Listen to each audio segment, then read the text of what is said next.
Looking at some geometry, find the circumcenter of the triangle. There are a lot of things that could happen inside a triangle. And when we're talking about circumcenter, we are looking at this point where if we were to create perpendicular bisectors of each side, and a perpendicular bisector of each side. So if I just call, let's just call this like A, B, C. Let me actually zoom this in a little bit. Let's see if we can go in just a little bit on this. Okay. So let me relabel. If I call this A, B, C. A perpendicular bisector is a line that is perpendicular to the side. So if I'm looking at AB here, it's going to be perpendicular, and perpendicular means it meets at a right angle. So if I have a line that crosses through the side at a right angle, that's perpendicular, and then it also means bisector. So what that says is that a bisector bisects a side into two equal segments. So this side and this piece would be equal. So from here to here and here to here, those are side perpendicular bisectors. So what a circumcenter is,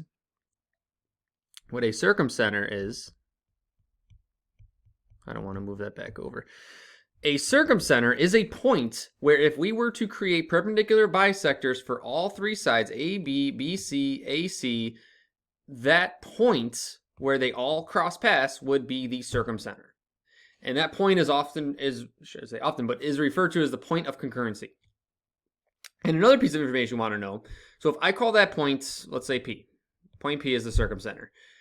From that point, wherever type of triangle, if we're looking at, in this case, we're looking at a right triangle, because we have a right angle here. I don't like where I put that. We have a right angle here.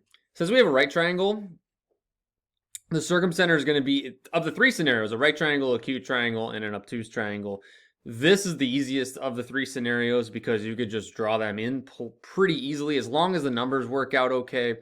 But when we have any sort of triangle, obtuse, acute, or a right triangle, this point of concurrency, this circumcenter, PA is going to be equal to PB, which is also going to be equal to PC. So wherever that point is, and it's going to fall right here.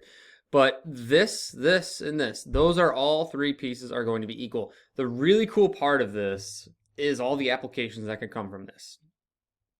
And this is just one of the relationships. Like this is just one relationship in a triangle. Like you can draw angle bisectors, and there's a point that meets where all the angle bisectors meet, and you could take a lot of applications from there, or just tons and tons of different applications that can be made.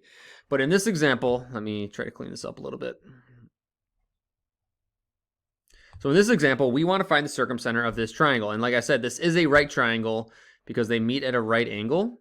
You just have two lines that are perpendicular. They meet at a right angle. So when we have that, all you have to do is you could take the perpendicular bisector of AB, which I already drew in, and then take the perpendicular bisector of B, I call it C, yeah. And the reason, let me just backtrack for a second here. The reason this is the perpendicular bisector is because this is 8 units long. So from 0 to 8, so this is go from 0 to -8.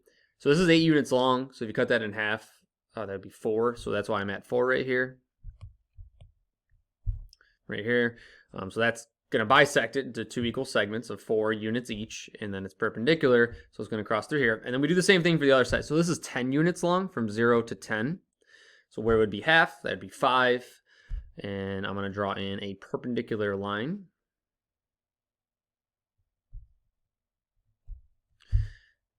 And you can see they're going to be right here. So in a right triangle, it's just pretty much this point right here. Because even if you drew in, so even if you tried to bisect this, it would just be right here for that. So the circumcenter is going to be right here. And now I've gotten all these. So this is -4, -5. So my circumcenter here is going to be -4, -5. Of the three scenarios, finding circumcenter, the right triangle is the one you want it to be because it's the easiest of the three. Where acute and the obtuse triangle get a little bit more difficult because, like on an obtuse triangle, let's pretend this was obtuse. Like the obtuse triangle is going to be out here. Like you'd have the circumcenter being all the way out here, and then the acute is going to be somewhere in the middle, like that. You could call it like that. Your circumcenter is going from here, here, and so on. Yeah, so the Depending on the triangle, you're going to have to do some different things. But in the right triangle, that's the scenario we want because that's the easiest. So the circumcenter here is going to be -4, -5. Just bisecting each side, drawing out straight lines, finding where those points cross, which is right there. -4, -5.